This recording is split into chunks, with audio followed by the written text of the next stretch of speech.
Assalamu alaikum wa rahmatullahi wa barakatuh. Welcome back to Hilaal Live. Thanks for joining us on channel 347.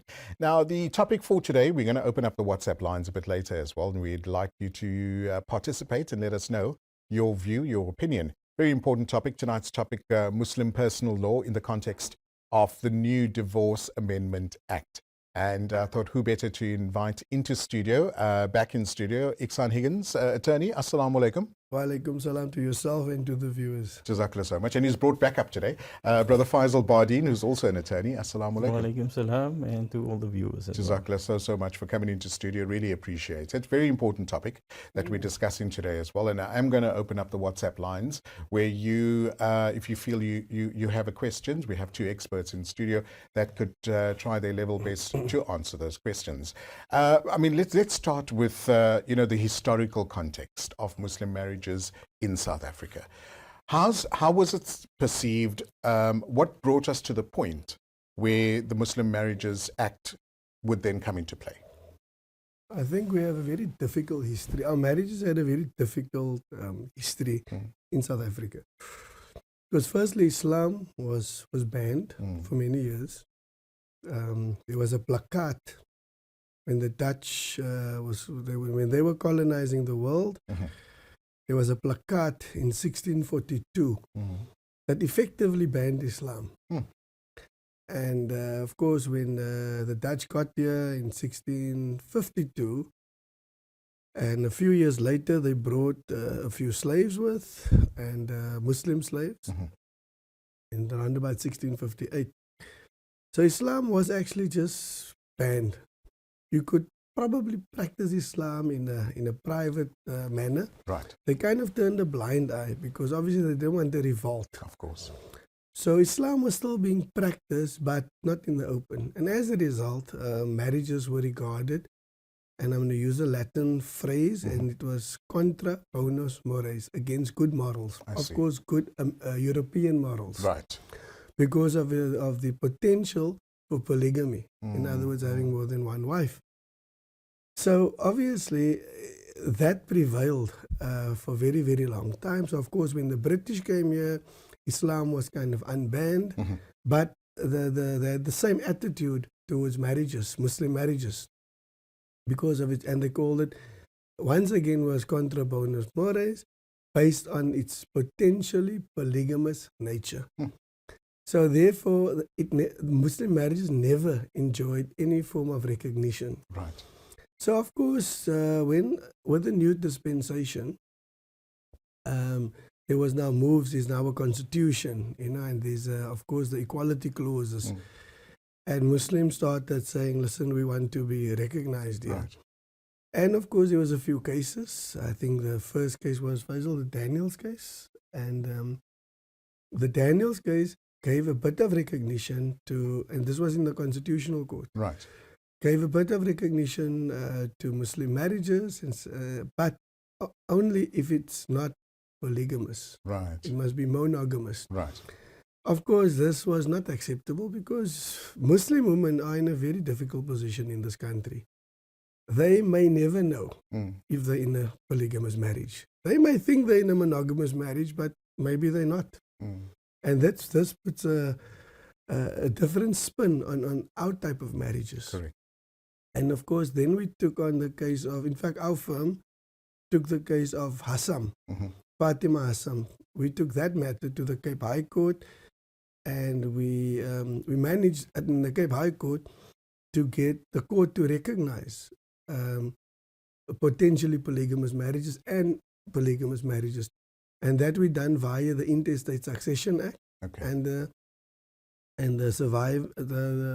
Maintenance of Surviving Spouses Act. Right. So the legislature were forced to change. No, not yet. Before they forced, we first took. So the Cape High Court directed that we take the matter for confirmation to the Constitutional Court, and there we won it again. We want the judges all agreed. This is something that must be fixed. And they directed the legislature to change those two acts, being the Interstate Succession Act and the Maintenance of Surviving Spouses Act. And then, but this was obviously still not acceptable. So even though you took a matter to court and judicial precedent could assist a Muslim person, it was still not acceptable because it was still not on the statute book.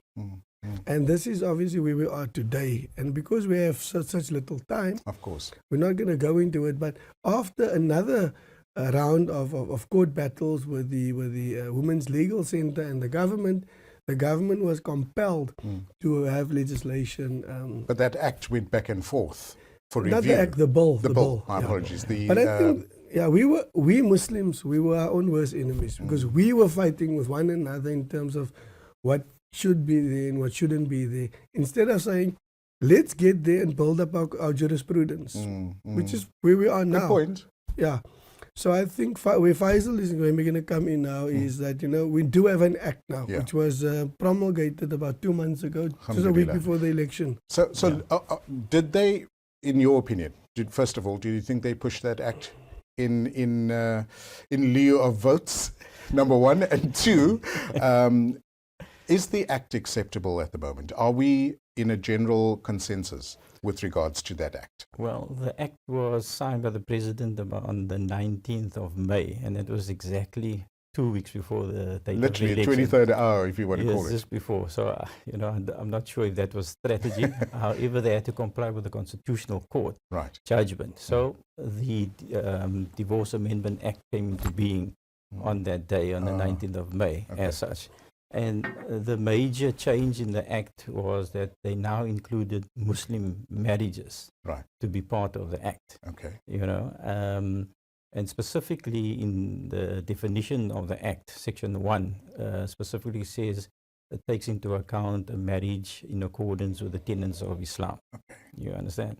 However, the second part, or Section 2 of the act, says that if a person of a Muslim marriage, either one of them can go to a court, a high court, and get a divorce. But it's not saying whether it's in accordance with the tenets of Islam as far as getting the divorce. Gotcha. So it's still a South African law. South African law will be applicable, yes. That's a whole lot of new questions that one can bring up as well. But I want to come back to a statement Igshaan said as well about polygamous marriages. What about kids that were born, children that were born out of polygamous marriages? How did South Africa identify? All children are regarded as legitimate in South Africa. There's no such thing as an illegitimate child. All right. But in terms of what they viewed, the government viewed polygamous marriages as? When it comes to polygamous marriages, I think all children still they were always okay. Children were always okay. Because it was the Maintenance Act. And of course, the family advocate would obviously deal with issues pertaining to access and custody. Okay, I'm with you. That answers my question. On the WhatsApp line, if you'd like to be part of the conversation, 079 085 2511. Only WhatsApps, unfortunately no telephone calls, 079 085 2511. Let us know if you have any questions, queries or concerns with regards to the Muslims Marriages Act that we are discussing today with Brother Igshaan and Brother Faizel in studio. I want to find out as well, was there or is there enough public education programs that is happening or will be happening in South Africa about the Divorce Amendment Act? Because that one needs to be clarified before we attend to the Muslim Marriages Act with regard, or in tandem, I would imagine. I think over the years, our first public meeting pertaining to Muslim marriages was actually in 1996. With Judge Nafsa. And he was a SCA judge based in Bloemfontein. But he called for a meeting as early as 1996 pertaining to Muslim marriages. Then there's been many activists over many years that fought very hard to get us to where we are now. Some political parties are claiming the victory, and that's okay. We always say it's fine, claim the victory if it gets you a few votes. But the reality is there's been hardened activists that fought for this for a very, very long time. And I want to mention a few people like Shyam Samai from the Women's Legal Center. But even before she was at the Women's Legal Center, there was a white lady, Jenny, I can't remember her surname, but she was also fighting quite hard at the time. There was people like Huda Abrams. She was also at the Women's Legal Center. People like Nazreen Bawa, people like Fatima Esop. So there's been a lot of Muslims, and I'm just talking Cape Town now. Right, there's been activists in Johannesburg also who fought very hard for women's rights. So during that lobbying period, there was also education, facilitation of education. However, I do believe that this new act is going to be a minefield, absolute minefield, and a serious public education program is needed. So where do we start? Do we start at the masjid level? Do we start at madrasa level? Do we start at community level? Yeah. Because let's face it, if wherever you are, there has to be buy-in for people to want to know more. I think the first place to start is obviously the TV stations, the radio stations, and myself and Faizel will be discussing other options, maybe in the next segment. I think so. Because I think we're going to run out of time Of soon. course. Let's take a quick ad break. When we come back, we'll chat a bit more about, the education process of how this is going to unfold. Do join us on the WhatsApp line. It's your opportunity to ask any questions. And if you'd like these two young men to visit your area or your side of the world, your community, you're more than welcome to send me a WhatsApp and I'll pass your details on as well. 079 0852511. You're still listening and watching us on Hilaal Live. We'll be back after the break. Assalamu alaikum. Welcome back to Hilaal Live. Thanks for watching us on Channel 347. And this is your opportunity to be part of a show that's very important and integral to our Muslim marriages, where you are welcome to join us on the WhatsApp line 079 085 2511. In studio, we have Igshaan Higgins and Faizel Bardien, both attorneys, discussing the Muslim Marriages Act. Gentlemen, jazakallah so much for coming into the studio. Shukran once again to yourself. Really, and to really the appreciate viewers. it. Such an important topic, and primarily because both of you have been involved in various cases that can give the best advice, and people would obviously want more advice.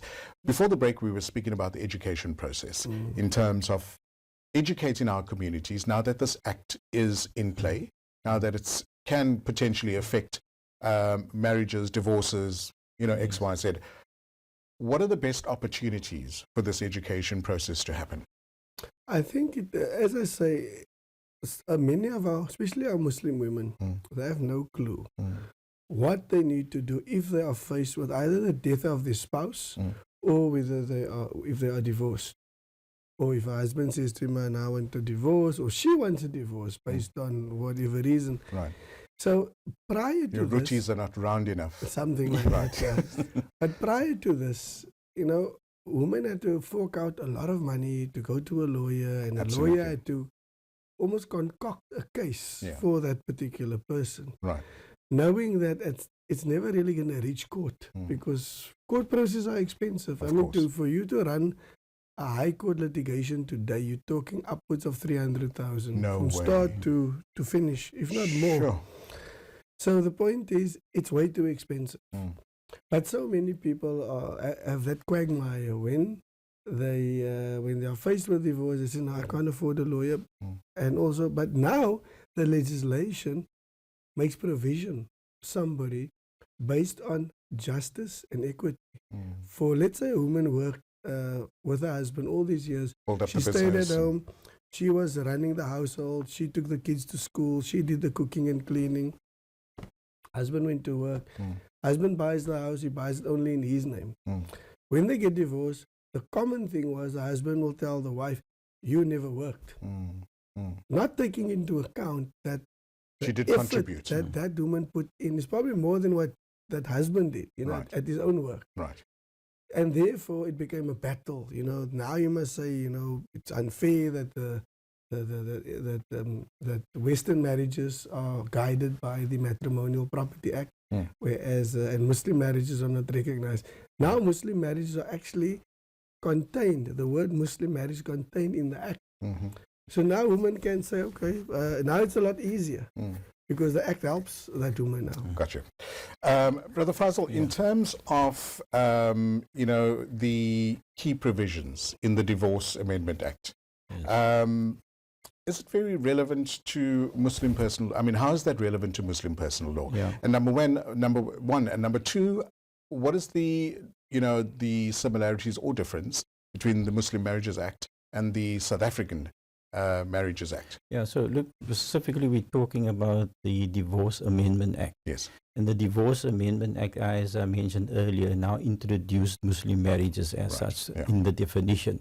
So it affects all Muslim marriages as from 14 December 2014. Okay. So Muslim marriages was in existence or is in existence since 2014. Okay. So it's retrospective. Right.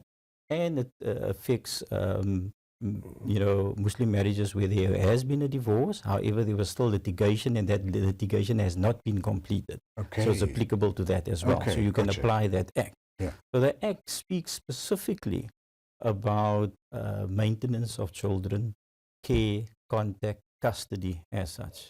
The act also speaks about redistribution of assets, which Igshaan just mentioned about, splitting the assets. So a spouse could go to the High Court and, state his case and claim a percentage of that estate as such. And the Act speaks about forfeiture of benefits as well. All right. So the Act itself is not a long, complicated Act. However, it's unfortunate that government has not, have a public awareness campaign around the Act. Okay. The Act it's available now. We had to decipher the Does that Act. surprise you? And we are going on a workshop and Brilliant. educational campaign to inform and educate the public. Yeah. But then the question beckons is that most Muslim marriages, according to the split of assets, but on death, there's a formula that's attached on how assets gets distributed. So that won't really come into play when it comes to divorce, or No, okay. So yeah, we're talking two separate things. One is death and one is divorce. right? So that is pertaining to divorce. Yeah.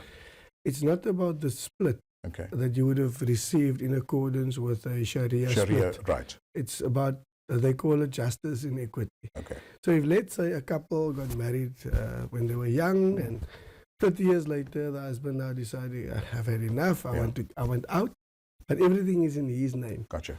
And the woman will say, but when you started, you had nothing. So now you have everything. So now I want 50%. So the court will look at that and of course come to and obviously the husband will have the opportunity to say, but all that, all that assets was not due to my own efforts. I inherited some of these things. Gotcha. And, so there's other factors. Okay. So the court will take everything into account in order to get to a number. Okay, gotcha. So the rollout on the education plan, you said radios, television, possibly communities. Any formal or an idea on how you're going to do this? Okay. So myself and Faizel, we've already embarked. We started already on formal workshops and seminars. We've done it for a few lawyers. Okay. And then we saw that even if lawyers are confused about these things, Sure. then surely the public will also be confused. Right. So we are embarking on a campaign, and the first one we're doing at the Al-Quds Mosque on the 20th between 10 o'clock and 11:30. Okay. That will be the 20th of this month, August, at Al-Quds Mosque. We'll be doing a workshop on Muslim marriages. We're going to basically go through the new Divorce Amendment Act and speak to the provisions that speak to Muslims. Okay. Then we're also going to do one, hopefully the end of the month, in Johannesburg and in Pretoria. Okay. We have partners, local partners on that side that will assist us, and we also got local partners. In fact, I can mention, because I know everybody's watching this nationally. Our partners in Pretoria is Sadia Ghani. Okay.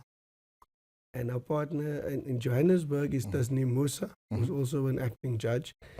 And then there's a Khadija Tutla, who's actually in Durban, who's going to assist us. And we got partners in PE as well. Okay. So we're going to do a complete roadshow, national roadshow.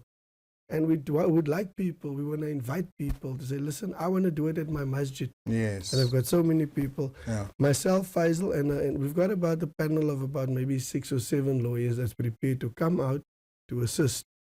And but hopefully through Hilaal now, Me too. we will get that information, Inshallah. and they can put them in touch with us so that we can arrange that particular workshops. If you would like to, have that workshop come to you, to your community, on the WhatsApp line 07908525511, and then I'll direct your numbers to Brother Igshaan and Brother Faizel as well.